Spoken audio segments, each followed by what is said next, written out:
जय हिंद। नमस्कार दोस्तों, स्वागत है आपका आर्मी स्टडी ऑनलाइन प्लेटफॉर्म पर। मैं मुकेश लोछब आप सभी का हार्दिक स्वागत करता हूं। जितने भी मित्र लाइव सेशन में जुड़े हैं सभी का स्वागत है। करते हैं क्लास की शुरुआत। हाँ, अग्निवीर के बच्चों के लिए है ये क्लास।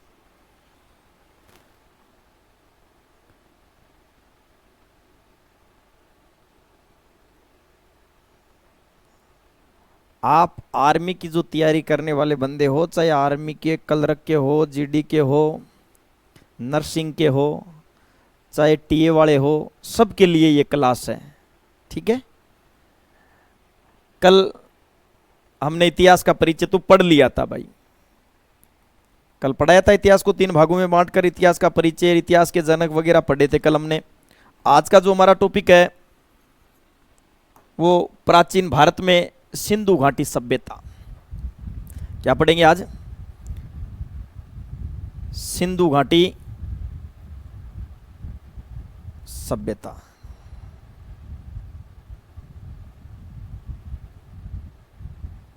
तो आज क्या पढ़ेंगे? हमें सिंधु घाटी सभ्यता पढ़ेंगे।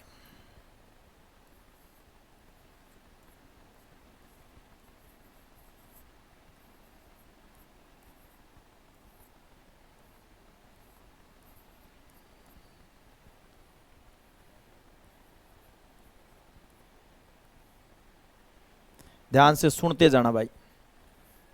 यहां से क्वेश्चन पूछे जाते हैं।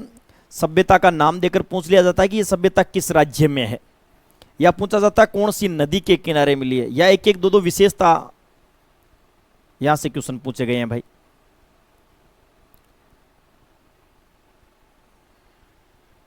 तो सिंधु घाटी सभ्यता जो है उसके बारे में ध्यान देना।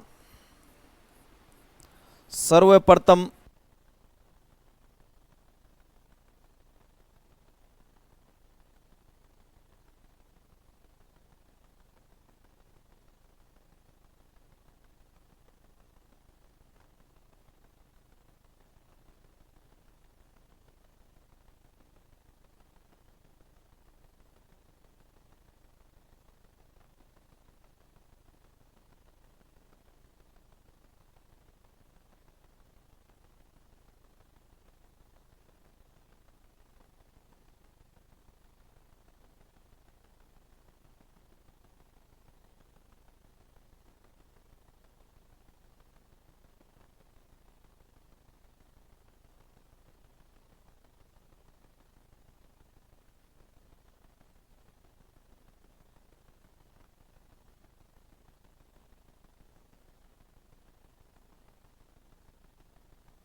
चलो, अब आवाज आ रही है? अब आवाज आ रही है? हाँ। वो सर्वप्रथम इस सभ्यता के बारे में बताने वाला जो व्यक्ति था उस व्यक्ति का नाम था चार्ल्स मेसन।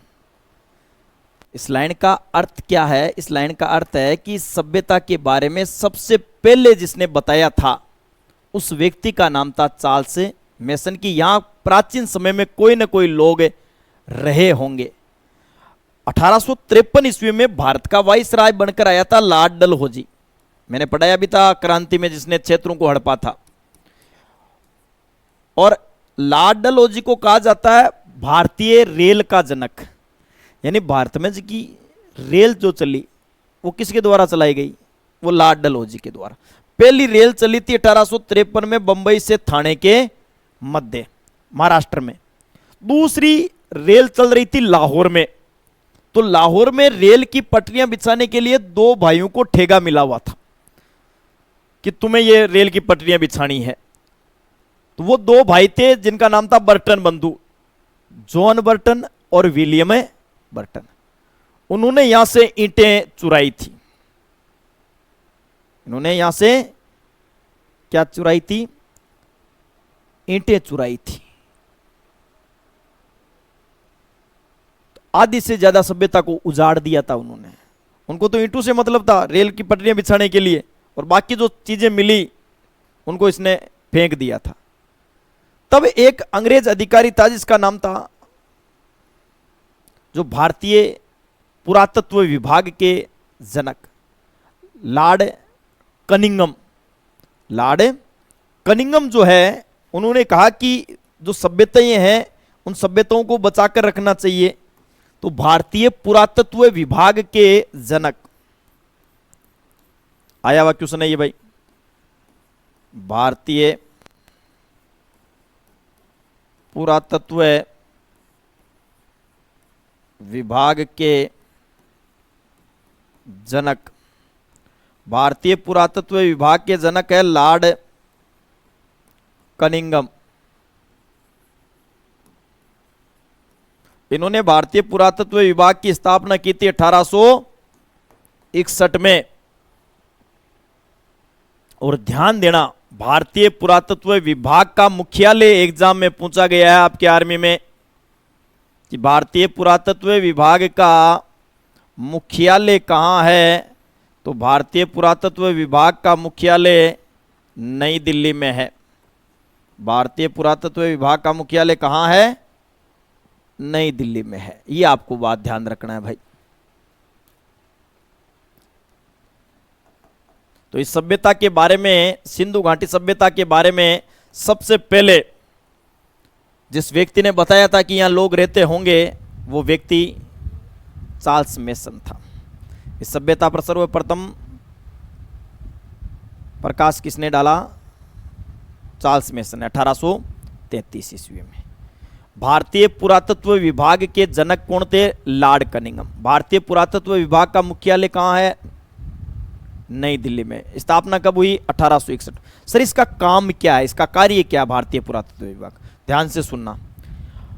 भारतीय पुरातत्व विभाग का कार्य है कि प्राचीन काल की जो सभ्यताएं हैं उनको खोजना, खोजने के बाद उनकी खुदाई करना, उत्खनन करना, उत्खनन से जो जो चीजें मिली है उनको सुरक्षित रखना, और सुरक्षित रखने के लिए म्यूजियम बनाना, संग्रहालय की स्थापना करना, यह काम है भारतीय पुरातत्व विभाग का। सिंधु घाटी जो सभ्यता है, इस सभ्यता की आकृति त्रिभुजाकार है। आकृति त्रिभुजाकार, उत्तर दक्षिण पश्चिम पूर्व तक चारों ओर से फैली हुई जो है वो आकृति इसकी कैसी है? त्रिभुजाकार है। और एक बात ध्यान देना, और यहां से ये सभ्यता कितने क्षेत्रफल में फैली हुई थी सर? कुल क्षेत्रफल इसका 12,99,600 वर्ग किलोमीटर, यानी लगभग 13 लाख वर्ग किलोमीटर में फैली सभ्यता थी सिंधु घाटी सभ्यता। सर नाम सिंधु घाटी ही क्यों पड़ा? नाम तो और भी रख सकते थे, चलो इसकी भी हम बात कर लेते हैं। तो आकृति तो इसकी थी त्रिभुजाकार आकृति। सिंधु घाटी सभ्यता की आकृति कैसी थी? त्रिभुजाकार आकृति थी। और कुल क्षेत्रफल था इसका 12,99,600 वर्ग किलोमीटर। अब नामकरण करते हैं इसका भाई, इस सभ्यता का नाम, नामकरण। इस सभ्यता का एक तो नाम मिलता है सिंधु घाटी, एक नाम मिलता है हड़प्पा सभ्यता। हड़प्पा इसलिए मिलता है, हड़प्पा भी बाकी स्थलों की तरह सिंधु घाटी सभ्यता का एक स्थल ही था ये भी, लेकिन ये सबसे पहले खोजा गया था, नाम इसलिए दे दिया गया था इसको पहले हड़प्पा। तो 1921 में खोजी गई हड़प्पा राय बहादुर दयाराम साहनी के द्वारा, और ये मिली हमें कौन सी नदी के किनारे? रावी नदी के किनारे। सबके कमेंट आ रहे हैं, कोई क्वेश्चन हो वो क्वेश्चन ही पूछा करो। हाँ, एलेक्जेंडर कनिंघम बोल दो, लॉर्ड कनिंघम बोल दो, एक ही नाम है ये, इन्हें ही कहा जाता है।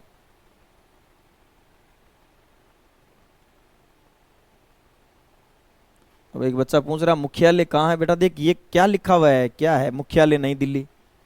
तुम नींद में क्यों रहते हो? क्लास लेते हुए भी क्लास ले रहे हो, फोन सामने तुम्हारे, स्क्रीन चल रही है, लिखा हुआ है साफ, फिर भी वही चीज पूछ रहे हो। हाँ चलो आप ध्यान दो। हड़प्पा, सबसे पहले सिंधु घाटी सभ्यता में कौन सा स्थल खोजा गया था? हड़प्पा स्थल खोजा गया था। कब खोजा गया था? 1921 में खोजा गया था। कौन सी नदी के किनारे? रावी नदी के किनारे। इस वजह से सिंधु घाटी सभ्यता का एक प्रचलित नाम क्या मिलता है हमें? हड़प्पा नाम मिलता है। लेकिन होता क्या कि अगले साल कौन सी सभ्यता भी खोज ली गई? मोहनजोदड़ो खोज ली गई थी। अगले साल कौन सी सभ्यता खोजी गई? मोहनजोदड़ो सभ्यता खोजी गई 1922 में राखलदास बनर्जी के द्वारा, और यह सभ्यता मिली सिंधु नदी के किनारे। कौन सी नदी के किनारे मिली? सिंधु के किनारे मिली। अरे सिंधु की तो सहायक नदी है रावी, सिंधु की तो सहायक नदी है रावी, इसलिए सभ्यता का नाम हड़प्पा न रखकर बाद में क्या नाम कर दिया गया? नाम कर दिया गया था सिंधु घाटी सभ्यता।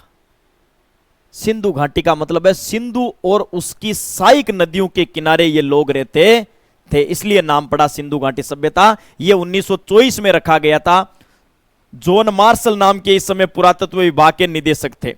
जो भारतीय पुरातत्व विभाग है जिसका मुख्यालय नई दिल्ली में है, उसका जो अध्यक्ष होता है उसको महानिदेशक कहा जाता है। क्या कहा जाता है? महानिदेशक कहा जाता है।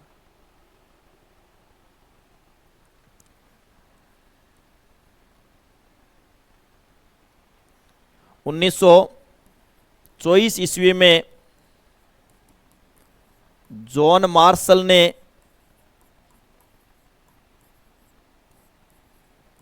लंदन वीकली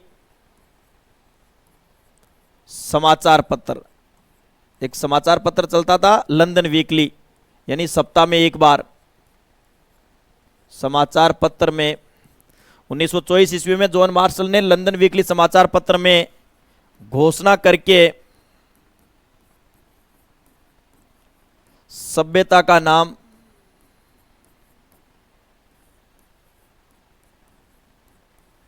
सिंधु घाटी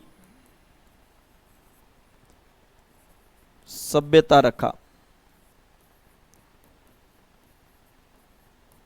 सभ्यता का नाम क्या रखा गया? सिंधु घाटी सभ्यता रखा गया। ये नाम हो गया इसका।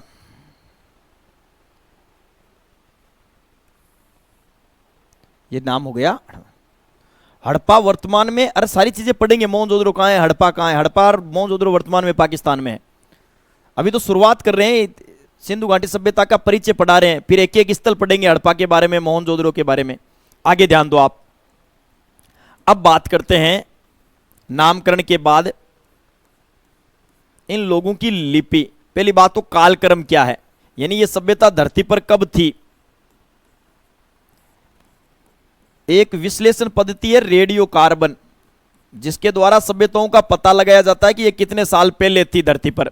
रेडियो कार्बन चुगदा, यह है नवीन विश्लेषण पद्धति, जिसके आधार पर सभ्यताओं का समय निकाला जाता है। नवीन विश्लेषण पद्धति, नवीन विश्लेषण पद्धति। इस पद्धति के अनुसार सिंधु घाटी सभ्यता का समय 2350 ईसा पूर्व से 1750 ईसा पूर्व। अब एक मेरी बात ध्यान से सुनना।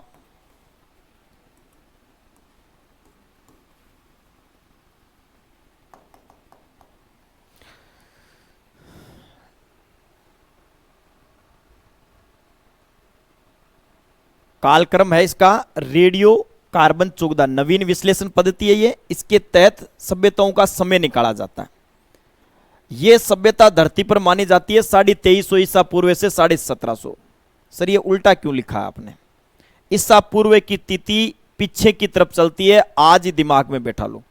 हर क्वेश्चन में क्यों मत डाला करो,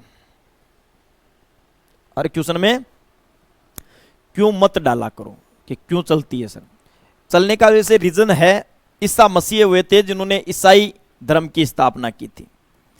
ईसा मसीह के जन्म के आगे की तिथि, जैसे जन्म माना जाता है 1 ईस्वी, तो 1 2 3 4 5 ऐसे करके कौन सी ईस्वी चल रही है? 2025। जन्म के बाद की तिथि तो ईस्वी सन कहलाती है। क्या कहलाती है? ईस्वी सन। और जन्म से पहले की तिथि वो कहलाती है ईसा पूर्व, कि ईसा मसीह के जन्म से 10 साल पहले की बात है। ईसा मसीह के जन्म से 5 साल पहले की बात है, तो उल्टी हो गई। 10 से 5 ईसा पूर्व, यानी ईसा मसीह के जन्म से 1 साल पहले, 2 साल पहले, 3 4 5 ऐसे करके। तो ईसा मसीह के जन्म से कितने साल पहले? 2350 साल से लेकर 1750 साल ईसा पूर्व सभ्यता थी। तो आपको बस इतना ही ध्यान रखना है, आपको केवल इतना ही ध्यान रखना है कि ईसा पूर्व की तिथि में जब भी बोलूं दिमाग में फिट कर लो कि ये चीज पीछे की तरफ है चलती है। आगे दादा,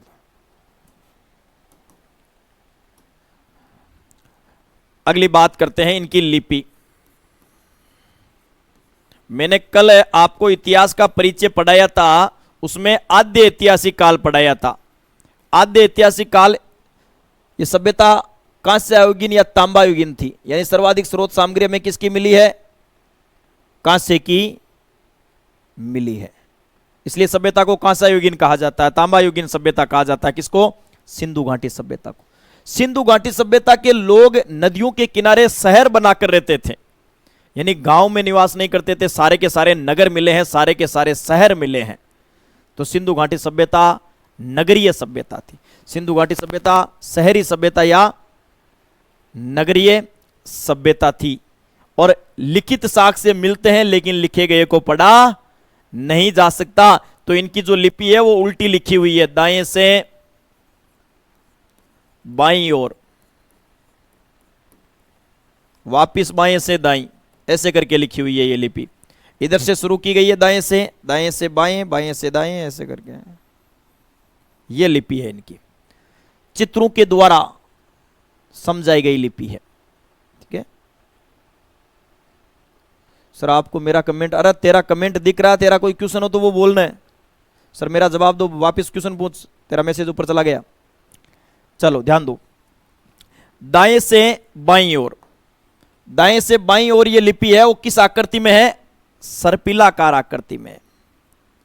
सर्पिलाकार लिपि बोला जाता है इस लिपि को, सर्पिलाकार लिपि। इस लिपि को पढ़ा नहीं जा सकता, तो लिपि कैसी है? ये अज्ञात है। इस लिपि को पढ़ा नहीं जा सकता तो लिपि कैसी है? अज्ञात लिपि है। लोहे की पहचान नहीं थी इनको भाई। लोहे की शुरुआत जो है वो वैदिक सभ्यता में हुई थी, वैदिक काल में लोहे का आविष्कार हुआ था। चलो आगे ध्यान दो। तो सर्पिलाकार लिपि थी, अज्ञात लिपि थी, चित्रों के द्वारा लिपि है ये, तो भाव चित्रात्मक लिपि कहा जाता है इसे। भाव चित्रात्मक लिपि बोला जाता है इस लिपि को।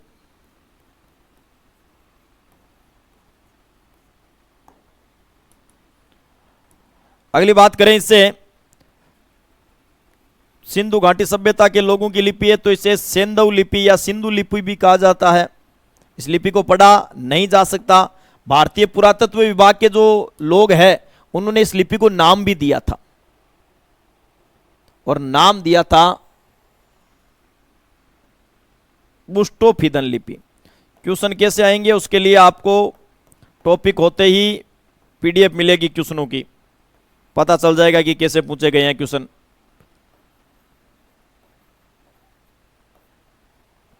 हर टॉपिक के 20-30 क्वेश्चन आपको मिल जाएंगे।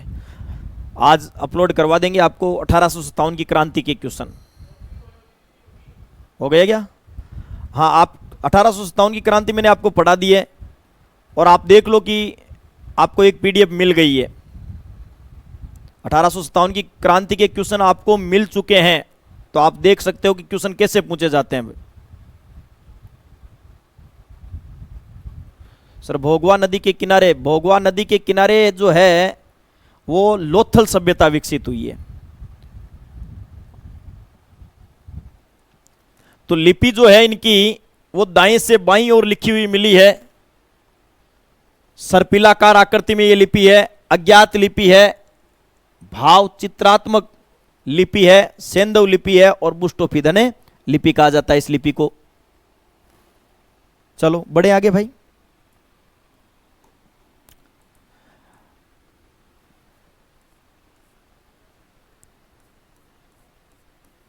सिंधु घाटी सभ्यता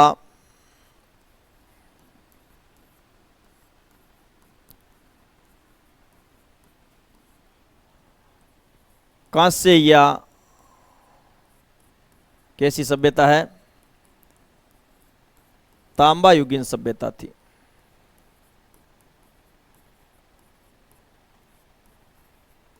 आद्य ऐतिहासिक काल की यह सभ्यता थी। सर्वाधिक जो स्रोत सामग्री,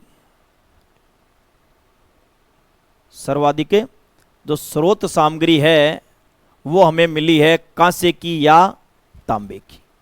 कांसा या तांबे की मिली है सिंधु घाटी सभ्यता से, इसलिए सिंधु घाटी सभ्यता कांस्य या तांबा युगीन सभ्यता थी। यानी सिंधु घाटी सभ्यता को कांस्य युगीन या तांबा युगीन सभ्यता कहा जाता है।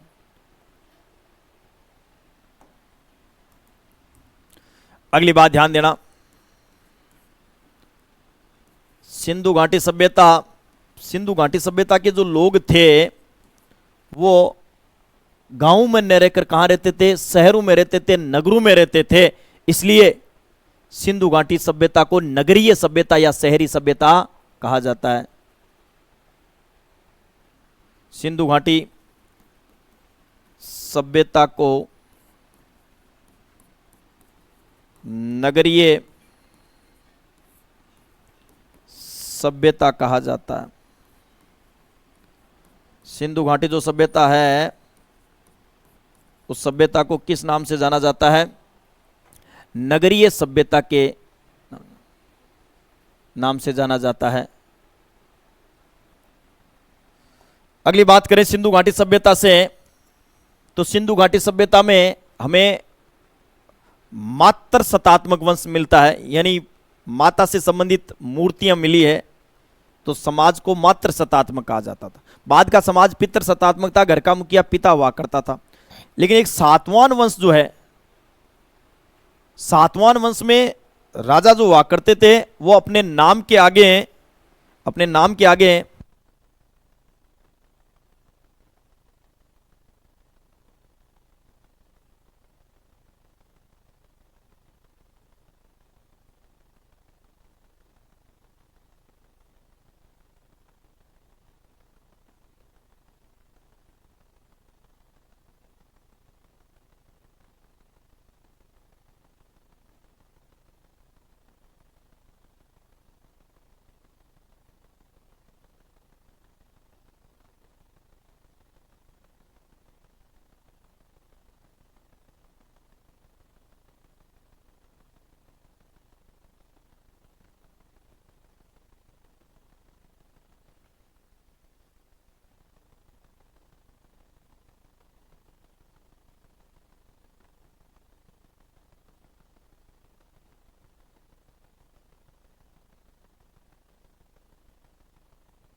चलो भाई ध्यान दो।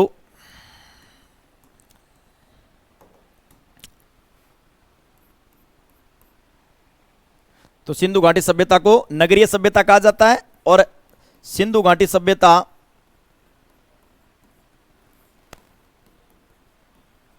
मात्र सतात्मक थी।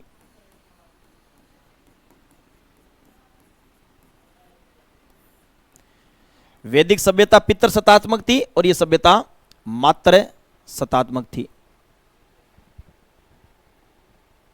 बढ़े आगे भाई। सिंधु घाटी सभ्यता किसने नाम दिया? देखो यार तुम एक तो है ना सारी चीज मैं एकदम साफ लिखवा देता हूं, फिर वही क्वेश्चन वापस पूछते हो, फिर कहोगे कि सर आप गुस्सा कर रहे हो।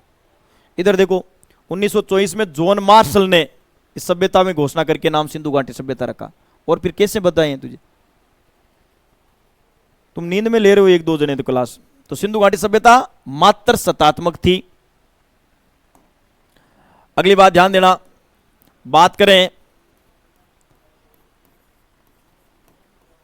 सिंधु घाटी सभ्यता के लोगों का प्रिय जानवर। सिंधु घाटी सभ्यता के लोगों का प्रिय जानवर था कुत्ता। सिंधु घाटी सभ्यता का प्रिय जो जानवर है वो क्या था? कुत्ता था। सर इसका पता कैसे चलता है कि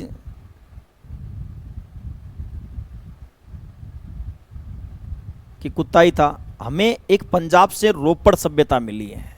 पंजाब से कौन सी सभ्यता मिली? रोपड़ सभ्यता। उस रोपड़ सभ्यता में मानव के साथ कुत्ते को दफनाए जाने के अवशेष मिले। सिंधु घाटी सभ्यता में मानव के साथ कुत्ते को दफनाए जाने के अवशेष मिलते हैं। इसलिए माना जाता है कि इन लोगों का प्रिय जानवर जो है वो क्या था? कुत्ता था। पूरा पाषाण काल जो मध्य पाषाण काल था जिसमें मानव ने पशुपालन करना सीखा था, उस समय भी मानव का प्रिय जानवर क्या था? कुत्ता था। और सिंधु घाटी सभ्यता के लोगों का भी प्रिय जानवर क्या था? कुत्ता था। अगली बात करते हैं पवित्र जानवर। पवित्र जानवर, इनकी मुद्रा से सर्वाधिक चित्र बेल का मिलता है, तो वो माना जाता है कि इनका पवित्र था। पवित्र जानवर एक सींग वाला, एक सरंगी, सरंगी का मतलब सींग, एक सरंगी कुबड़दार बेल, एक सरंगी कुबड़दार बेल। मुद्राओं पर सर्वाधिक चित्र मिलता है इसका, मुद्राओं पर सर्वाधिक अंकन मिलता है इसका बेल का। तो सिंधु घाटी सभ्यता की मुद्रा पर सर्वाधिक किस पशु का चित्र मिलता है? तो वो किसका मिलता है? बेल का मिलता है। तो पवित्र जानवर था इनका बेल, एक सींग वाला कुबड़दार बेल। तो सिंधु घाटी सभ्यता कांस्य या तांबायुगीन सभ्यता थी। सिंधु घाटी सभ्यता के को नगरीय सभ्यता कहा जाता है, मात्र सतात्मक सभ्यता कहा जाता है। प्रिय जानवर कुत्ता और पवित्र जानवर एक सरंगी कुबड़दार बेल। सर्वाधिक जो चित्र मिलता है इनकी मुद्रा पर बेल का मिलता है। किसका मिलता है? बेल का मिलता है। अब ध्यान देना, सिंधु घाटी सभ्यता दो देशों में, पाकिस्तान और भारत में है। पाकिस्तान और कहां पर है ये सभ्यता? भारत में है। पाकिस्तान और भारत में। भारत में भी हम बात करें तो उत्तर भारत में, भारत में ये जम्मू कश्मीर है, पंजाब है, हरियाणा है, मध्य प्रदेश है, राजस्थान है और उत्तर प्रदेश और गुजरात। ये जो स्थान है यहां से हमें सिंधु घाटी सभ्यता के स्थल मिले हैं। दक्षिण भारत में अगर स्थान मिला तो लास्ट महाराष्ट्र तक थे। ये आपको ध्यान देना भाई।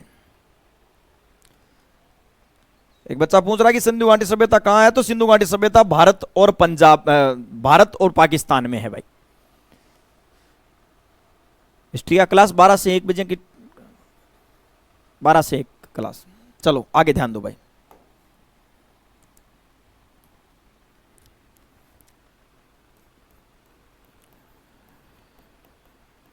सिंधु घाटी सभ्यता के बर्तन, ये एग्जाम में पूछा गया क्वेश्चन है भाई।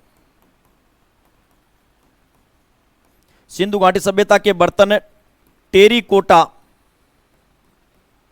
पद्धति में, टेरिकोटा पद्धति का मतलब क्या होता है सर? गीली मिट्टी। तो सिंधु घाटी सभ्यता के बर्तन टेरिकोटा पद्धति में बने मिले, या सिंधु घाटी सभ्यता के बर्तन टेरिकोटा पद्धति में बनाए जाते थे।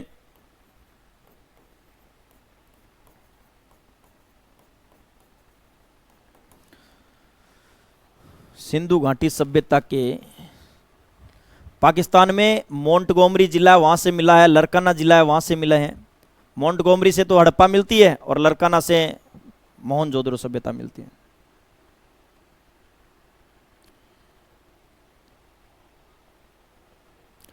तो सिंधु घाटी सभ्यता के बर्तन टेरिकोटा पद्धति में बने हुए मिले। टेरिकोटा पद्धति का मतलब होता है गीली जो मिट्टी होती है उस मिट्टी से ये बर्तनें बनाते थे, और मकान ईंटों से निर्मित थे। सिंधु घाटी सभ्यता के मकान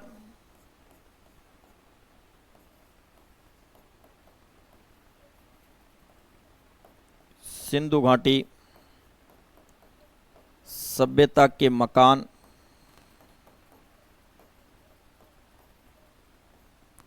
ईंटों से निर्मित थे।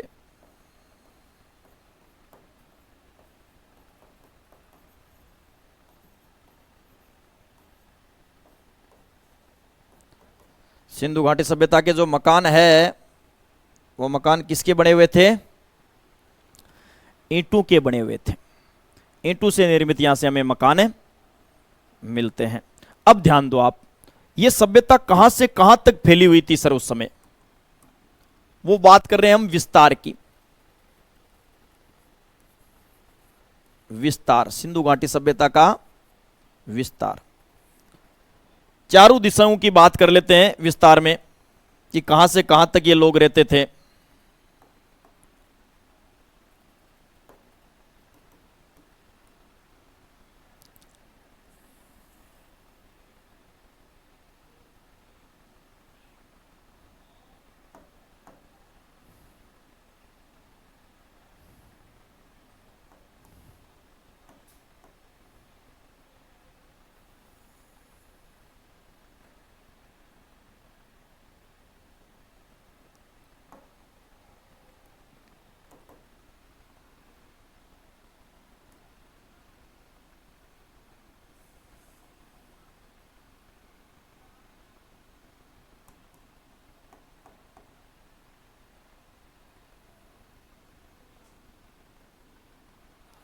ये आप ध्यान देना भाई।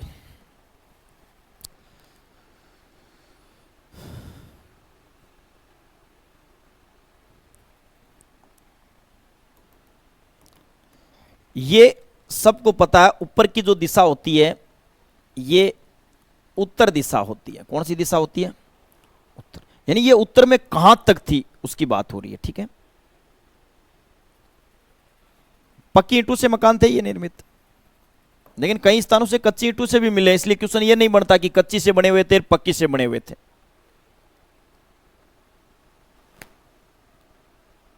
सर कुछ याद नहीं होता, मैं क्या करूं? बेटा लिख कर पढ़ा करो, एक ही इलाज होता है पढ़ने का, तभी याद होगा। बार बार प्रैक्टिस करो, बार बार किसी चीज को पढ़ोगे तो याद हो जाएगी। एक बार में कुछ याद नहीं होता, अब पढ़ने की कोशिश ही नहीं करते और फिर दिमाग में बोल देते कि याद ही नहीं होता, रहने दो फिर पढ़ना। तो सिंधु घाटी सभ्यता उत्तर से दक्षिण तक कहां फैली हुई थी? ऊपर की दिशा उत्तर हो गई तो नीचे की दिशा दक्षिण हो गई। अब हम बोलते हैं उत्तर दक्षिण पूर्व पश्चिम। पूर्व पश्चिम नहीं होता है भाई, पश्चिम पूर्व होता है। इसके लिए एक शब्द लिख रहा हूं ताकि तुम्हें याद हो जाए। पप्पू। क्या याद रखोगे? पप्पू। पप्पू से याद रखो, पै का मतलब तो है पश्चिम, पू का मतलब क्या है? पूर्व। अब चारों दिशाओं में यह सभ्यता कहां कहां तक थी उसकी हम बात कर रहे हैं भाई। चारों दिशाओं में सभ्यता कहां कहां तक फैली हुई थी उसकी हम बात कर रहे हैं। उत्तर में यह सभ्यता मिलती है हमें मांडा।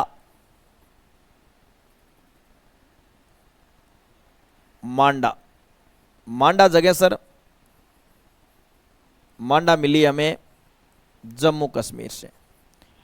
सिंधु घाटी सभ्यता का एक नगर मिला है उत्तर में जम्मू कश्मीर में, मांडा। तो सर दक्षिण में हमें स्थल मिला है देमाबाद। देमाबाद, देमाबाद मिला है महाराष्ट्र में। देमाबाद कहां से मिला हमें? महाराष्ट्र में मिला है। यानी ये सिंधु घाटी सभ्यता जो है ये उत्तर में जम्मू कश्मीर से लेकर दक्षिण में महाराष्ट्र तक थी। तो आगे के जो क्षेत्र है, केरल है, तमिलनाडु है, कर्नाटक है, वहां पर ये लोग नहीं रहते थे। कहां तक रहते थे ये रहते थे जम्मू कश्मीर से लेकर महाराष्ट्र तक। ये उत्तर से दक्षिण तक निवास करते थे, जम्मू कश्मीर से महाराष्ट्र तक। पश्चिम में हमें स्थल मिला है सुत कांगेडोर। सुत कांगेडोर, सुत कांगेडोर हमें मिला है बलूचिस्तान। बलूचिस्तान, और बलूचिस्तान जगह है कहां की? पाकिस्तान की। पश्चिम में यह बलूचिस्तान पाकिस्तान से लेकर पूर्व में यह आलमगीरपुर तक फैली हुई थी। आलमगीरपुर, आलमगीरपुर है मेरठ उत्तर प्रदेश, मेरठ यूपी। यानी बाद में जो बिहार वाला क्षेत्र है वहां पर ये लोग नहीं रहते थे। ये कहां से कहां तक रहते थे? ये उत्तर में जम्मू कश्मीर से लेकर दक्षिण में महाराष्ट्र तक रहते थे। उत्तर में जम्मू कश्मीर से लेकर दक्षिण में कहां तक रहते थे?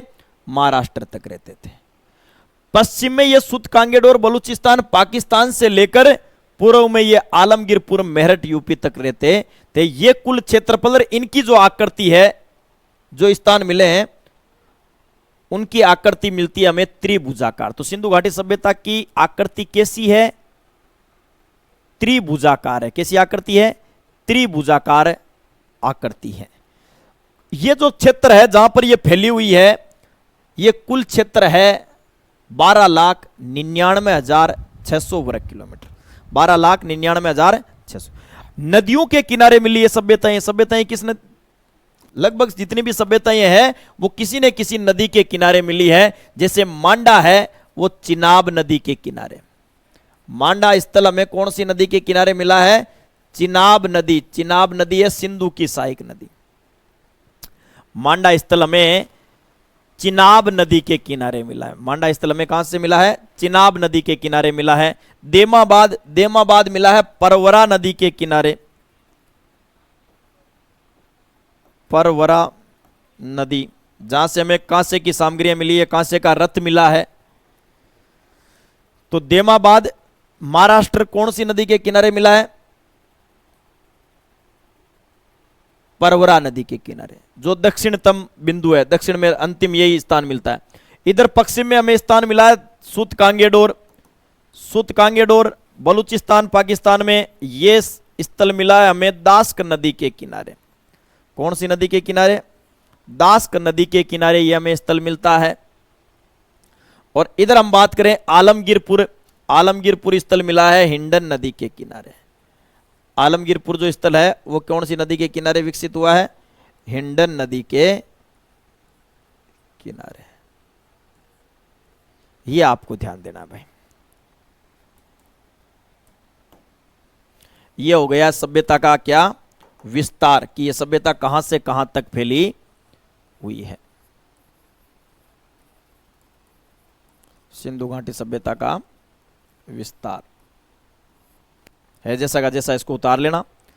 क्वेश्चन कहां से पूछा जाएगा कि उत्तर में सभ्यता कहां है? ये मांडा से जम्मू कश्मीर। दक्षिण में कहां पर है? देमाबाद। पश्चिम में कहां? सुत कांगेडोर। और पूर्व में कहां? आलमगीर।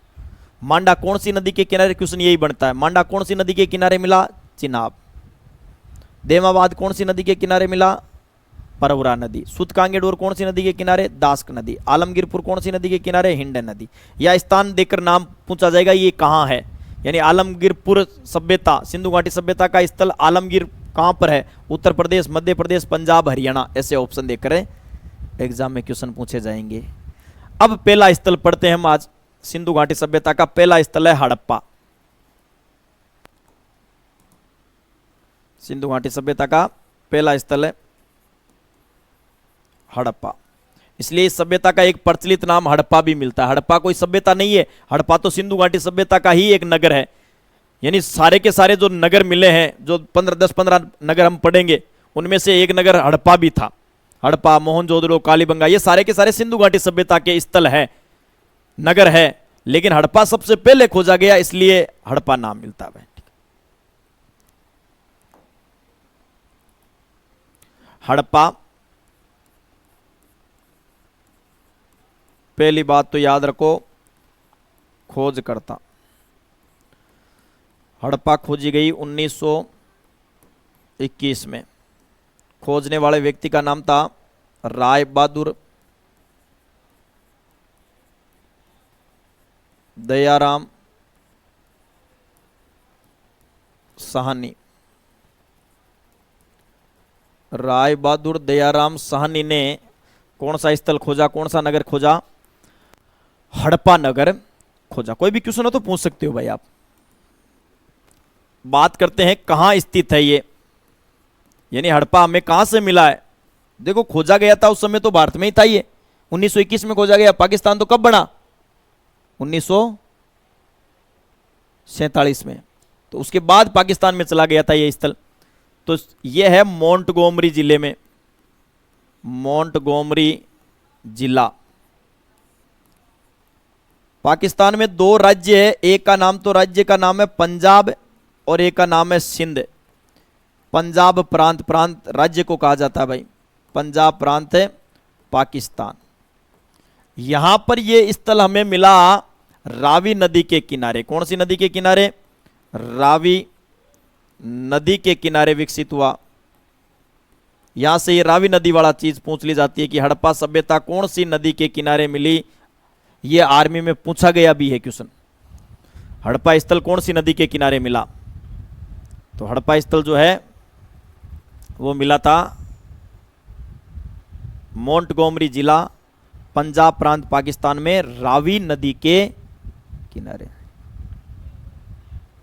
अगली बात ध्यान दो,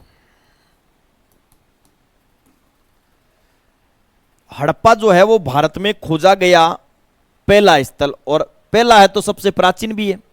वर्तमान में पाकिस्तान में है ये, लेकिन खोजा खोजा कब गया? 1921 में खोजा गया। उस समय तो भारत ही था।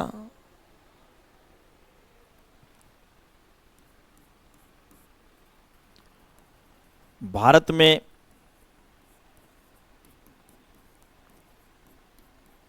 खोजा गया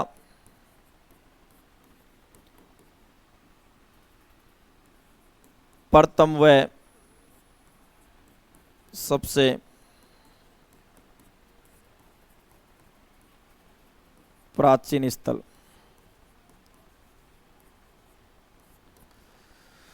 भारत में खोजा गया पहला और सबसे प्राचीन जो स्थल है वो हड़प्पा है। हड़प्पा की खोज 1921 में राय बहादुर दयाराम साहनी ने की थी। ये मोंटगोमरी जिला, पंजाब प्रांत पाकिस्तान में कौन सी नदी के किनारे मिला? रावी नदी के किनारे मिला। ये भारत में खोजा गया पहला स्थल है और प्राचीन स्थल है। इसलिए सभ्यता का नाम हमें क्या मिलता है? सिंधु घाटी सभ्यता के अलावा इस सभ्यता का नाम हमें हड़प्पा सभ्यता भी मिलता है। क्या चीजें यहां से मिली, एक दो उदाहरण लेना है इसके। एक तो कब्रिस्तान मिला, यहां से एक कब्रिस्तान मिला।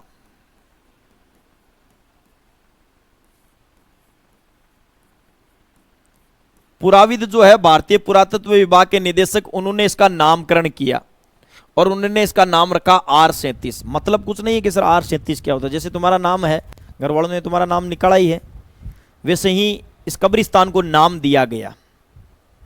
किसे किस नाम से जाना जाएगा? R37 के नाम से जाना जाएगा। तो हड़प्पा से हमें एक क्या मिला? एक कब्रिस्तान मिला जिसे नाम दिया गया R37। अगली बात ध्यान देना, यहां से 6 अन्नागार मिले। सर ये क्या मतलब है? अन्नागार का मतलब होता है अन्न के भंडार। जहां अनाज रखा जाता था, यहां से 6 अन्नागार मिले, यानी 2 स्थानों से, एक स्थान पर 6, दूसरे स्थान पर 6, तो 6 अन्न के भंडार, अन्नागार हमें कहां से मिले? हड़प्पा से। और हड़प्पा से एक बात और याद रखना बेस, वो है एक मुद्रा मिली है, उस मुद्रा पर स्त्री के गर्भ से निकलते हुए पेड़ के अवशेष, जिससे अनुमान लगाया जाता है कि ये लोग प्रकृति की पूजा करते थे, प्रकृति देवी थी इनकी, इसलिए इनका समाज माना जाता है कि समाज इनका मात्र सतात्मक था। एक मुद्रा पर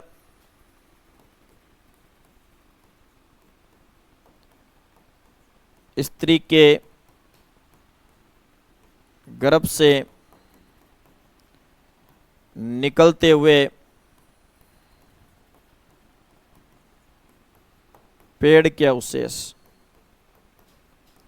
एक हमें हड़प्पा से एक मुद्रा मिली है, एक सिक्का मिला, उस सिक्के पर चित्र है कि एक स्त्री के गर्भ से पेड़ निकलते हुए दिखाया गया है, जिससे अनुमान लगाया जाता है कि ये लोग प्रकृति की पूजा करते थे। ये भूमि की उर्वरा देवी थी, भूमि की उर्वरा को बढ़ाने वाली देवी, प्रकृति देवी या उर्वरा देवी की पूजा। ये हो गया भाई आपके पहला स्थल कौन सा? हड़प्पा। बाकी के स्थल जो है हम कल पढ़ेंगे भाई, बाकी के स्थल कल पढ़ेंगे। ये एक नगर पढ़ा दिया मैंने आपको सिंधु घाटी सभ्यता का, हड़प्पा, जो रावी नदी के किनारे मिला। 1921 में राय बहादुर दयाराम साहनी ने इसे खोजा था, और एक मुद्रा पर स्त्री के गर्भ से निकलते हुए पेड़ के अवशेष मिलते हैं, जिससे अनुमान लगाया जाता है कि ये लोग प्रकृति की या उर्वरा देवी की पूजा। 8-10 स्थल है, कुछ देखते हैं, कल ही कंप्लीट हो जाए तो कल कर देंगे, नहीं तो परसों अगर कंप्लीट करेंगे तो कुछ क्वेश्चन भी ले लेंगे इस टॉपिक से कि कैसे क्वेश्चन एग्जाम में पूछे जाते हैं। ठीक है दोस्तों, मिलते हैं कल इसी समय, तब तक के लिए, कल तो संडे है, सोमवार को इसी समय, तब तक के लिए जय हिंद जय भारत।